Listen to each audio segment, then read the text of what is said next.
All right, you all. We have the wonderful Mr. Allen here. He is the founder of Atlanta Dance Connection, who I dance for, and he has been here just paving the way for young black artists, young black men to really go forth and become who they are meant to be. So I thank you for doing this interview. You are welcome. You're more than welcome. You know, it's a blessing to still be able to be here and doing the work that I love so passionately. Coming out of this COVID situation, it's been interesting trying to figure out new ways to make the magic still happen. So I'm excited that we're still producing work. Why did you start this organization? That's where I want to start off. Oh, okay. Big question. Why did I start the Atlanta Dance Connection? The Atlanta Dance Connection came about as a part of the Arts Unlimited project, which housed at the time the Milwaukee Dance Connection, the Atlanta Dance Connection, and the Connection Summer Dance Intensive. So those were the components of our original organization. And what we had thought that we would do is that we would partner each city with each other so that our students from Atlanta would have an opportunity to go up north and Midwest to perform in Milwaukee.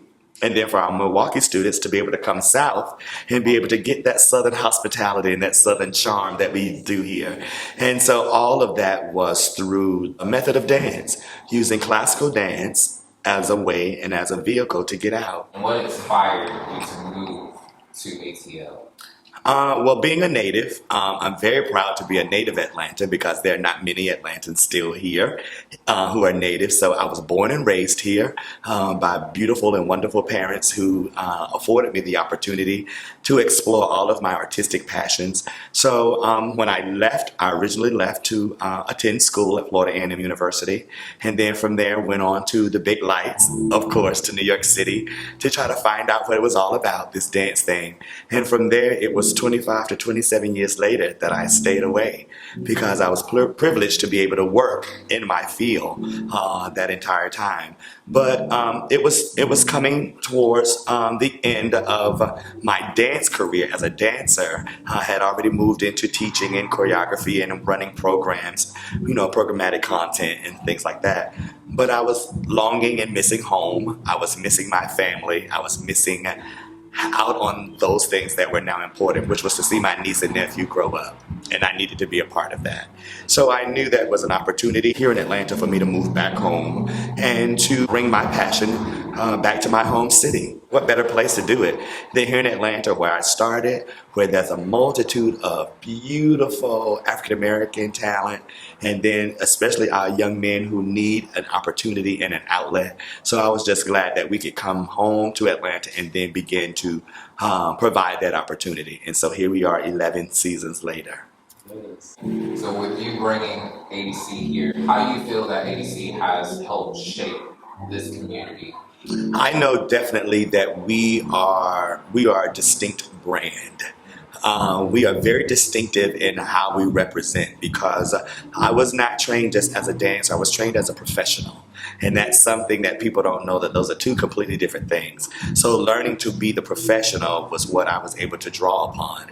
And that's what ADC brings to the table. We've brought back the grace and the elegance and the refinement of classical art, classical dance and ballet, modern and jazz, and then exploring all of our traditional dances, African and tap and hip hop, and utilizing all that we do to make our unique style. So I know that we've opened the doors for a lot of young artists who have danced and worked here with the company, and they have gone on to successful other careers. And that's all we want to be, as a vehicle to allow people to utilize this vehicle or this platform to move to their next level.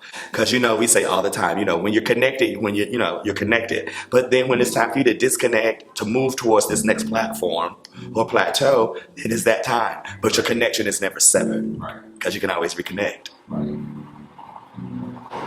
Now, what does legacy mean to you, especially with you starting this organization? Do you see this as being part of your legacy?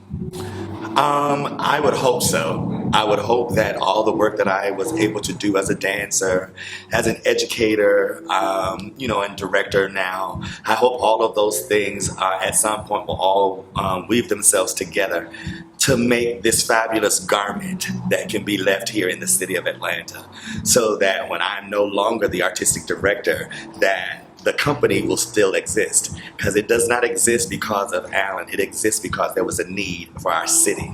So it was created for our city, and our city will begin to adopt and actively be a part in recognizing the contributions of the company, as we are the ambassadors of dance of this city. This organization has been touring since day one. So we spread the news of dance everywhere we go, and we carry our city faithfully and proudly. So wherever we go, we represent our city of Atlanta. What has this current season taught you so far? That anything is possible. Mm. And as long as you allow yourself to stay grounded and focused, then your mind is free to imagine anything. And I think as children, we have those vivid imaginations and we come up with wonderful stories and all of that. But then when we get older, a little bit more mature, we lose that vulnerability. And I think that was what was needed during these times, is for us to go back to dreaming and being excited about what it was that we were doing, and to think outside of the box now that they're saying that we can't be in theaters or we can't do this right now. So how do we continue to spread the joy of dance and allow the dance to live? Because we know that the dance heals people. We know that this dance that we do is healing our community right now. And Lord knows we need it at this point in time, dealing with everything that's going on in our country. So I know that definitely this dance is it. It's it for us. Why do you feel that ADC plays a huge part right now?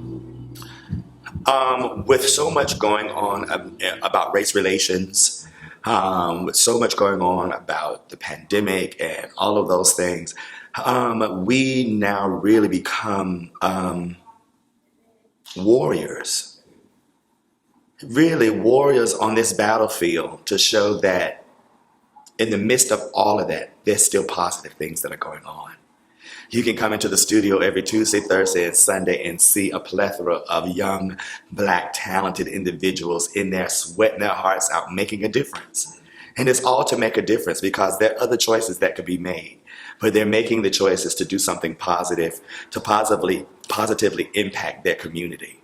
So, yeah, we have a major role to play here. Yeah. All right, there's one thing that you could tell yourself when you first started this company, with all that you know now. What is it that you would tell yourself? Be patient.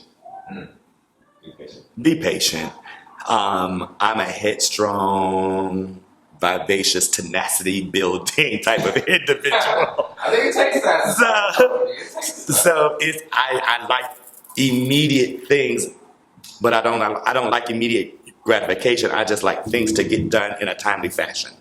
So I was always like this, trying to get stuff done in the beginning years. Now, learning to be patient and allow things to come to us in their own time. Because what that has also said is that we weren't ready to receive certain things, and we had to prepare ourselves for the next blessing. So that's where we are, to be patient. Last question. What is the message that you want the world to know and understand? That we should, as best we can, live in an atmosphere where there's no judgment, which is a large statement, because we've grown up in a nation where, since the beginning, it's been judgment.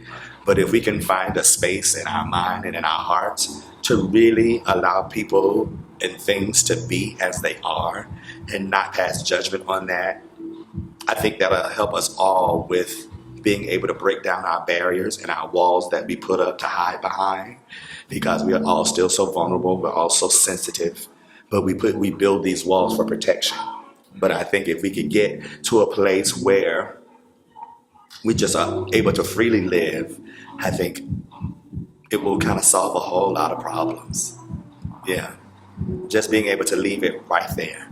I take you for who you are. You take me for who I am. I'm not trying to impress you. I'm just trying to be.